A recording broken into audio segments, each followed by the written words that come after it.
Demi Allah Rasulullah, mau kita sumpah apapun, dimanapun, dengan siapapun, saya berani bersumpah, asalkan sama beliau. Untuk apa saya menjelek-jelekan diri saya membuka aib saya sendiri, keluarga besar saya malu, keluarga besar suami saya malu. Saya di sini cuma pengen keadilan dan pengen gini loh, gak mau ada korban selanjutnya gitu. Karena sebelumnya Habib juga bilang bahwa dia pernah check in sama janda, dia kasih uang susu untuk anaknya gitu, tapi janda itu malah ngerekam video dan nge-share ke teman-temannya, gua nih diajak check in sama Habib. Nah gitu, saya berpikir berarti bukan cuman saya doang ya setelah kejadian itu, berarti bukan cuman gua doang ya yang diajak check in. Terus itu baru satu yang dia bilang, dia speak up, yang lain-lainnya kita nggak tahu. Dan dia pun bilang, dulu itu saya itu terkenalnya sebagai Rifki Bule di Jakarta ini, siapa yang nggak kenal, setiap tempat clubbing saya masukin itu.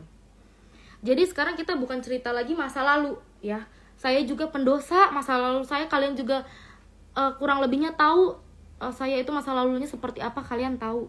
Tapi di sini masa depan, kejadian hari itu, saya orang yang pengen benar-benar hijrah. Dia adalah seorang alim ulama tapi melakukan seperti itu. Kalau dia adalah lelaki biasa, seumpamanya kalian laki biasa terus maaf-maafnya melecehkan, mungkin sudah selesai, bisa baku hantam sama laki gua, selesai. Ini adalah seorang alim ulama yang benar-benar tahu agama, yang dia bilang bahwa perzinahan itu adalah dosa besar gitu kan. Apalagi masing-masing punya pasangan gitu ya, beliau lah yang lebih tahu itu hukumnya seperti apa. Mau ada 1000 perempuan yang gak berbusana di depan dia, kalau memang dia itu adalah benar-benar seorang habib atau alim ulama, dia kasih pakaian, pulang, saya kasih uang, pulang, gak mungkin dipakai. Dan ini di situ ya posisinya, gua demi Allah gak memulai duluan, dia yang memulai duluan. Nanti kalian bisa cek ulang. Assalamualaikum warahmatullahi wabarakatuh. Selamat siang, kita berjumpa lagi dalam Gus Arok Channel. Semoga kita semua selalu dalam lindungan Allah Subhanahu wa Ta'ala. Hari kemarin atau beberapa hari yang lalu muncullah suatu video dari pengakuan seorang perempuan yang mengaku dirinya memiliki nama sebagai Ratu Kori, yang berdomisili di daerah Medan, kemudian asli dari Serang, Banten. Dalam pengakuannya tersebut sungguh di luar nalar, di luar dugaan, sungguh ya tidak berperi kemanusiaan, di mana perempuan tersebut menceritakan kisahnya tentang bagaimana pertemuannya dengan salah satu seorang habib yang inisialnya itu HRA, dan itu seorang habib. Apakah itu habib siapa gitu ya, tetapi dalam cerita yang diceritakan oleh perempuan tersebut itu bisa diketahui bahwa namanya adalah Habib Rifki. A-nya itu nggak tahu siapa, apakah A-nya itu Alaidrus atau Abdullah atau Ahmad gitu ya. Yang jelas itu adalah Habib Rifki. Sungguh di luar dugaan kelakuan dari oknum habaib ini, yang nggak tahu seperti apa kok bisa sampai pada tahapan di mana seorang habib ini melecehkan seorang perempuan. Ini kan suatu peristiwa yang sangat luar biasa sekali. Walaupun dari beberapa kejadian-kejadian yang lalu itu bisa kita ketahui ternyata habib-habib yang memiliki karakter seperti Habib Rifki ini tidak hanya 1 atau 2 orang, tetapi ada beberapa oknum atau mungkin banyak yang tidak diketahui publik yang ternyata memiliki karakter yang sama, yang ketika di depan itu ceramah seolah-olah berdakwah, mengajak kepada ajarannya Rasulullah, mengajak kepada hal-hal yang baik-baik. Kemudian di belakang ternyata melakukan hal-hal yang memang dilarang oleh Allah Subhanahu wa Ta'ala. Ini kan suatu fenomena yang seharusnya tidak pernah terjadi. Memalukan lah, memalukan. Kalau kita berbicara tentang manusia pada umumnya yang bukan seorang ulama, bukan seorang pendakwah, bukan orang yang mengaku sebagai keturunannya Rasulullah Shallallahu Alaihi Wasallam, mungkin orangnya itu nggak pernah sholat, nggak pernah pesantren, sekolahnya juga ya nggak tahu gitu ya, kemudian terjun ke dalam dunia bebas, itu mungkin bisa kita maklumi, bisa kita mafhumi bahwa dia melakukan perbuatan-perbuatan yang dilarang oleh Allah Subhanahu wa taala itu berdasarkan kebodohannya, berdasarkan ketidakmampuannya dalam mengendalikan diri, berdasarkan minimnya pengetahuan tentang Allah Subhanahu wa taala. Namun akan menjadi berbeda ceritanya ketika melakukan hal yang dilarang oleh Allah itu dilakukan oleh orang yang mengaku sebagai keturunannya Rasulullah Shallallahu Alaihi Wasallam, apalagi sudah mengaku sebagai keturunannya Rasulullah, kemudian juga pekerjaannya itu berdakwah, pekerjaannya itu ya ngisi-ngisi ceramah. Seperti yang kita ketahui lah, kalau bagi orang yang pekerjaannya itu ya berceramah, ya setidaknya kan masyarakat memandangnya bahwa dia itu orang baik. Dia itu melakukan apa yang diucapkan, kemudian menghindari apa yang dilarang. Itu kan logikanya seperti itu. Tetapi ini kok malah sebaliknya. Di depan itu berbicara baik, janganlah kamu berbuat zina, mendekati zina juga jangan. Tetapi ini malah dilakukan. Ini kan seperti apa ini? Kalau memang bukan seorang ahli agama, tidak perlu mengaku sebagai ahli agama. Kalau bukan keturunan Rasulullah, tidak perlu mengaku sebagai keturunannya Rasulullah. Kalau memang seorang pendosa, ya berperilakulah seperti layaknya pendosa. Jangan sudah kelakuannya itu pendosa, tetapi dibalut dengan balutan agama. Ini kan kalau kita berbicara tentang fikih, aturan gitu.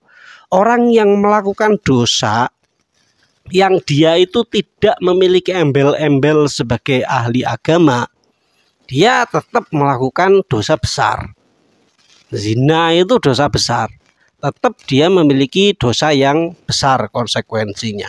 Tetapi kalau itu dilakukan oleh seorang yang mengenalkan diri sebagai ahli agama, sebagai orang yang suka berdakwah, pekerjaannya adalah berdakwah, mengajak kepada jalan yang benar, kemudian apalagi mengaku sebagai keturunannya Rasulullah Shallallahu Alaihi Wasallam, tetapi di belakang melakukan hal-hal yang demikian yang dilarang oleh Rasulullah dan juga Allah Subhanahu Wa Taala, tentu ini dosanya itu berlipat-lipat. Tidak seperti dosanya orang yang tidak berilmu, tidak seperti dosanya orang biasa yang kurang imannya. Itu kan seperti itu. Oke, sebelum kita lanjut, mari kita simak bagaimana kronologi yang diceritakan oleh Mbak Kori terlebih dahulu. Gini, apa kamu gak mau peluk saya? Saya bingung gini. Enggak Bib, makasih, saya risih, saya bilang kayak gitu. Nggak apa-apa, mumpung kita lagi ketemu, dia bilang kayak gitu kan. Akhirnya terjadi dipeluk, terus saya dicium keningnya, abis itu saya direbahkan.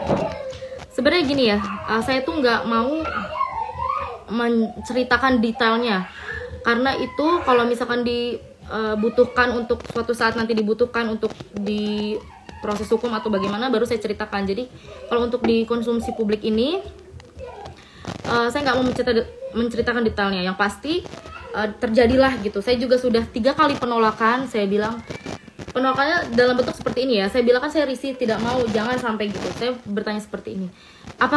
Apakah Habib sering seperti ini kepada cewek-cewek yang lainnya? Saya bilang seperti itu. Itu dasar penolakan saya ya. Secara bukan saya bilang jangan Habib, jangan, nggak mau. Memang mungkin salah saya di situ. Saya nggak langsung memberontak atau bagaimana. Tapi saya ini masih menjaga dia tuh seorang Habib. Saya tuh pengen menolak juga secara halus gitu ya, gitu. Paham nggak? Saya menanya sampai 3 kali. Apa Habib sering melakukan seperti ini? Aku bilang seperti itu kan. Dia bilang sumpah demi Allah, lillahi ta'ala, saya tidak pernah melakukan ini. Akhirnya sudah terjadilah seperti itu. Tidak berlangsung lama sudah ya. Kalau ditanya apakah saya menikmati atau enggak, tidak sama sekali, karena di situ benar-benar saya merinding semerinding-merindingnya, dan ya sudahlah, saya tidak bisa berkata-kata. Setelah kejadian itu lanjut ngobrol lagi, tapi beliau itu merasa seakan-akan tidak terjadi apa-apa gitu. Saya kan bengong ya, astagfirullah gitu dalam hati saya ini pengen jadi orang bener loh gitu. Saya ini di sini niat datang nih nggak mau begini loh gitu loh. Ngerti, paham gak sih kalian? Tapi beliau meyakinkan saya lagi, udah Kori, mulai saat ini kita bangkit. Doakan Habib, minggu depan kita buka usahanya. Ajak suamimu, dia bilang kayak gitu. Padahal aku udah bilang, aku udah gak baik-baik lagi sama suamiku, aku bilang kan. Tapi Habib bilang, ajak suamimu. Setelah apa yang dia lakukan kepada saya, dia bilang, ajak suamimu. Saya sebagai orang yang sudah maaf-maafnya sudah dipakai, wajar dong saya bertanya, kenapa harus sama suami saya? Bukannya saya sudah seperti ini ya sama Habib gitu kan. Dia bilang, jangan Kori, lebih baik kamu membuka usaha ini bareng-bareng sama suami kamu. Saya mau kamu dengan suami baik-baik saja, saya juga mau baik-baik saja dengan istri saya. Saya mau di lain kesempatan, saya mau ngenalin kamu ke istri saya, bahwasannya kamu adalah seorang jemaah yang saya percayakan untuk berbisnis dengan saya. Beliau bilang seperti itu. Dan saya bingung, kok maksudnya gimana Bib? Kita selingkuh di belakang apa bagaimana? Ya kurang lebih seperti itulah, kalian paham. Dia pengennya saya baik-baik aja dengan suami, dia pun sama istri begitu, tapi di lain waktu kalau kita berjumpa ya seperti itu lagi. Oke, demikian ya, jelas bagaimana kronologinya. Saya harap tidak ada lagi korban-korban selanjutnya, dan saya mengucapkan simpati yang sebesar-besarnya kepada pihak-pihak yang terzolimi, kepada pihak-pihak yang menjadi korban dari siapapun, baik itu oknum Habib ataupun siapapun. Semoga apa yang menjadi persoalan bisa cepat mendapatkan penyelesaiannya, bisa mendapatkan keadilannya, bisa mendapatkan ganjaran yang setimpal. Saya harap tidak ada lagi wanita yang kemudian menjadi korban dari oknum-oknum Habib Ba'alawi yang mengatasnamakan sebagai orang yang memiliki garis keturunannya Rasulullah Shallallahu Alaihi Wasallam. Sebenarnya ini merupakan kasus hukum, bisa dituntut hukum, karena ini merupakan suatu tindakan pelecehan yang tidak menghormati harkat dan martabat seseorang. Kalau memang kondisinya itu dipaksa, kemudian tidak berdasarkan kepada keinginannya, maka ini seharusnya bisa masuk ke dalam ranah hukum. Dan memang kalau kita berbicara tentang maslahat dan madorotnya, ya sebaiknya Habib-Habib Ba'alawi yang bermasalah seperti Habib Rifki ini ya seharusnya masuk penjara saja. Karena kalau seandainya dibiarkan tetap seperti itu, tetap dibiarkan berceramah di mana-mana, sementara kelakuannya itu tidak mencerminkan kelakuannya sebagai pendakwah, malah melakukan apa-apa yang dilarang oleh Allah Subhanahu wa Ta'ala, melakukan dosa yang sangat besar, maka akan sangat besar kemungkinan akan banyak korban-korban selanjutnya. Saya harap persoalan ini bisa cepat selesai. Semoga kita semua selalu dalam lindungan Allah Subhanahu wa Ta'ala. Dari saya cukup sekian. Wallahul muwaffiq ila aqwamit thoriq. Wassalamualaikum warahmatullahi wabarakatuh.